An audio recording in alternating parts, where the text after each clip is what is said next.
Hello धनुराशी, कसे आहात सगळे? मजेत ना? असेच खुश राहा, आनंदी राहा. आज आपण बघणार आहोत एप्रिल, मे आणि जून हे 3 महिने कसे जाणार आहेत, काय बदल घडणार आहेत, काय चेंजेस घडणार आहेत, काय करावं लागेल, हे सगळ्या गोष्टींचे आपण डिटेल्स बघणार आहोत. ओके, तर सर्वात पहिले बघणार आहोत एप्रिल. त्या व्हिडिओला लाईक नक्की करा. ओके, सर्वात पहिली गोष्ट ना, तुम्ही एका सिच्युएशनमध्ये ना एकदम स्टक राहणार आहात. एखादी गोष्ट ना धड पुढे जाणार, धड मागे नाही जाणार.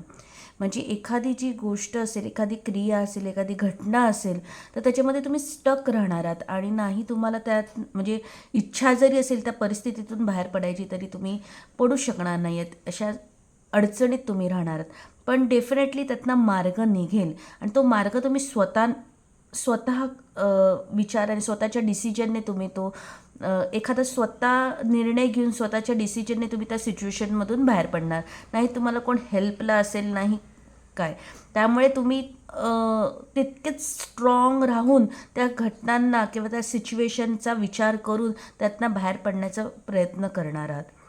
जी काही सिच्युएशन, ज्या गोष्टीमध्ये तुम्ही स्टक एक फील करणार आहात की अरे या परिस्थितीमध्ये मी अडकले आहे, किंवा मग ती परिस्थिती तुम्ही स्वतःच्या बाबतीत पण असू शकतं, फॅमिलीच्या बाबतीत पण असू शकते, पण तुम्ही त्याला आपलं मानून पण त्या विचारात राहाल किंवा त्या घटनांमध्ये एक स्टक राहाल.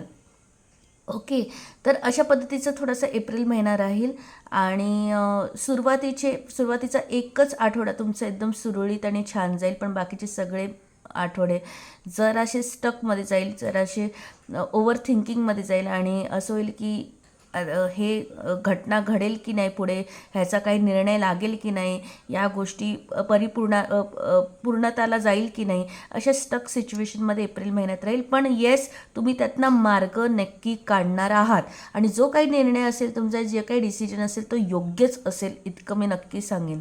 ठीक आहे, त्यामुळे तुमचे गट फिलिंग्स जे काही तुम्हाला सांगतील, जे काही अंतर्मन सांगेल, तर त्यावर नक्कीच फोकस करा.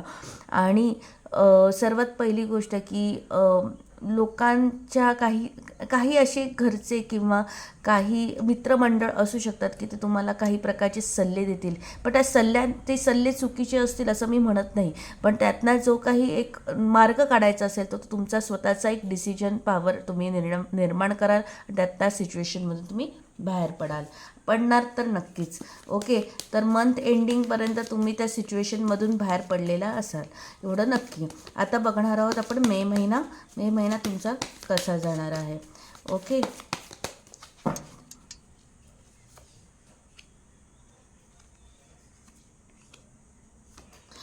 मे महिन्यामध्ये ना थोडंसं हेल्थकडे लक्ष द्यायचं आहे. ओव्हर ॲसिडिटी होऊ शकते, गॅसचा प्रॉब्लेम, ओव्हर इटिंग होऊ शकतं, किंवा एखादी आवडती गोष्ट, आवडती वस्तू, आवडतं पदार्थ तुम्ही भरपूर खाल किंवा त्याने पोटाचे त्रास होऊ शकतात.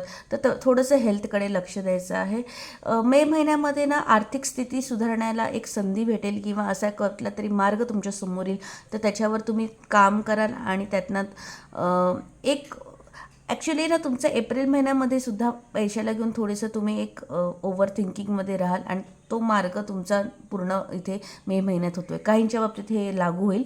ओके, तर डेफिनेटली पैशाला घेऊन जे काही एक कर्ज काढायचं असेल किंवा एक पॉलिसी करायची असेल किंवा सेविंगचा विचार करत असाल, पगार वाढ होईल की नाही, नोकरी चेंजेस, एखादा व्यवसाय करू का, तर आर्थिक स्थिती कशी सुधारेल, कसं स्टेबल होईल, तर या सिच्युएशनच्या ग्रोथमध्ये तुम्ही असाल तर मे महिन्यामध्ये ती गोष्ट तुमची परिपूर्णताला लागेल किंवा त्याला एक मार्ग नक्की भेटेल. आणि तो तुमचा जो एक मार्ग असेल तो लाँग टर्म पण जाऊ शकतो. त्यामुळे खूप छान असा मे महिना आर्थिक स्थितीमध्ये राहील. अजून एक असं दिसते की तुमचे जे कलिग्स आहेत किंवा मित्रमंडळ असतील किंवा फॅमिली मेंबर्स असतील, तर थोडंसं असं म्हणतात ना की आपल्यासोबत असूनसुद्धा आपले वाईट विचार करणारी व्यक्ती ती कोण आहे, ती कदाचित समोर म्हणजे तुमचे जे शत्रू आहेत ते समोर येण्याचे चान्सेस जास्त आहेत मे महिन्यामध्ये. की आपले शत्रू नेमके कोण आहेत हे कदाचित तुम्हाला मे महिन्यात काहींच्या बाबतीत असं होईल की कळेल. त्यांची चित्र, त्यांचे खरे चेहरे तुमच्या डोळ्यासमोर येतील मे महिन्यात. काहींना ते खरे चित्र दिसतील, खरा चेहरा तुम्हाला दिसून येईल की ही आपली आणि ही परकी आहेत. ओके, तर हे आपले आणि हे परके आहेत. हे हा जो फरक आहे हा तुम्हाला मे महिन्यात समजेल की तुम्ही बरोबर ट्रॅकवर आहात का, तुमची मित्र तुमची बरोबर आहेत की नाही. किंवा तो एक बॉयफ्रेंड पण असू शकतो, मित्र असू शकतो, की जो काही आपण एकाबरोबर एक रिलेशनशिपमध्ये आहे ते योग्य आहे की अयोग्य आहे ह्याचा बरोबर निर्णय तुम्हाला मे महिन्यात लागेल धनुराशी. ओके, अजून एक असं सांगेन की तुम्हाला समजा तुम्ही वाईफ असाल तर तुम्हाला हजबंडची साथ लाभेल आणि तुम्ही हजबंड असाल तर तुमची वाईफची साथ लाभेल या मे महिन्यामध्ये कुठल्याही कार्यासाठी. ठीक आहे, जे काही तुम्हाला काही डिसिजन्स पावर घ्यायचे असेल, काही निर्णय घ्यायचे असेल आणि ते तुम्हाला विरोध करत असतील तर येस, तुम्हाला मे महिन्यात त्याची साथ लाभेल. ओके, कोर्ट कचेरी वगैरे असेल तर त्याच्यातही तुमच्या बाबतीत निर्णय लागण्याचे चान्सेस आहेत. तुमच्या बाजूने एक बाजू लागू शकते. तर थोडक्यात काय, तर तुमच्या साईडने गोष्टी घडणार, डेफिनेटली घडणार. फक्त हेल्थकडे लक्ष द्यायचं आहे. सगळ्या गोष्टी फ्लोप्रमाणे छान जातील. कोण योग्य कोण अयोग्य हेही मे महिन्यात समजेल. ठीक आहे, आता बघणार आहोत जून महिना. जे हेवी एनर्जी आहे, जे मेन एनर्जी आहे तेच मी तुम्हाला सांगण्याचा प्रयत्न करत आहे. Okay, fire sorts. आता एक आहे की तुम्ही ना इतकंच सांगेन की काहीतरी तुम्ही ना प्लॅन करणार आहात धनुराशी जून महिन्यामध्ये. ओके, आणि तो प्लॅन ना कशा तुमच्या बाजूने लागेल ह्याचा परिपूर्ण प्लॅन असेल आणि त्यात तुम्हाला यश भेटेल. थोडंसं तुम्ही पॉलिटिक्स करणार आहात, थोडंसं तुम्ही माइंड सेटअप करणार आहात आणि काही गोष्टी पहिले 15 दिवस तुमची जलद जातील, फास्ट जातील, पटापट गोष्टी घडायला लागतील आणि त्याच्यातनं तुम्हाला असं होईल की काही गोष्टी तुमच्या मनासारख्या नाही होत आहेत त्या 15 दिवसांमध्येच जूनच्या. त्यामुळे तुम्ही त्याच्यावर एक प्रयत्न कराल किंवा प्लॅन कराल आणि त्याच्यात तुम्हाला यश डेफिनेटली मिळेल.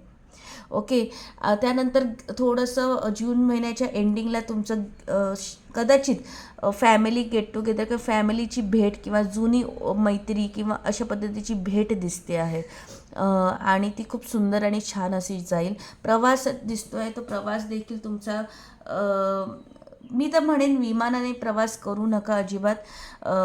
जर विमानाचा प्रवास असेल तर थोडासा विचार करून तुम्ही तो विमानाचा प्रवास करावा आणि जर ट्रेन किंवा 4 व्हीलर किंवा अशा गोष्टीचा प्रवास असेल तर डेफिनेटली तुम्ही करू शकतात.